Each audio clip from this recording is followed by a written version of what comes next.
Hujambo mwanaspoti, natumai kwamba uko salama kabisa. Karibu tuangalie tetesi za mwisho bara Ulaya. Tuanze taarifa kwamba Arsenal itamenyana na wapinzani wao wa London Kaskazini Tottenham kwa ajili ya kumsajili kiungo wakati wa Crystal Palace na Uingereza Eberechi Eze mwenye umri wa miaka 26 ambaye bei yake ni pauni milioni 68. The Gunners wanamlenga Eze ambaye angekuwa mbadala wa bei nafuu kwa forward wa Real Madrid Brazil Rodrigo mwenye umri wa miaka 24. Tottenham wanamthamini mlinzi wakati wa Argentina Cristiano Romero mwenye umri wa miaka 27 kwa zaidi ya pauni milioni 60 na hawako tayari kumuuza kwa ada iliyopungua kwa Atletico Madrid. Napoli na Juventus wako tayari kulipa Manchester United pauni milioni 25 kwa ajili ya Jadon Sancho, lakini hawawezi kufikia mshahara wa wiki wa 1250 wa winga huyo wa Uingereza. Manchester United wanatazamia kutaka kumnunua kiungo wakati wa Paris Saint-Germain na Ufaransa wa Rennes Zaire Emery mwenye umri wa miaka 19.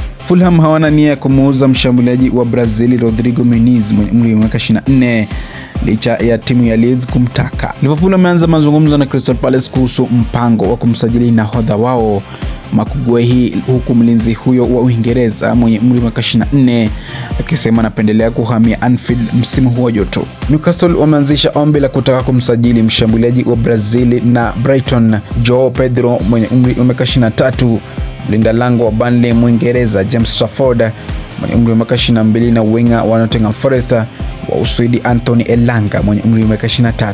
Trafford amekubaliana na Newcastle na mazungumzo kati ya vilabu hivyo viwili yanaendelea. Manchester United wamerejea katika nafasi nzuri kumsajili mshambuliaji wa Sporting Victor Gyökeres, huku mchezaji huyo wa kimataifa wa Uswidi mwenye umri wa miaka 27 akiripotiwa kuwa tayari kuungana na meneja wake wa zamani Ruben Amorim huko Old Trafford.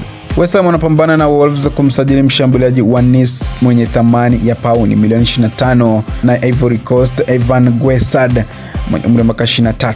Brentford wamekubali kwa mapana mpango wa kumsajili kiungo mshambuliaji wa Feyenoord Anthony Milambo mwenye umri wa miaka 20 ambaye ni mchezaji wa kimataifa wa Uholanzi chini ya miaka 21.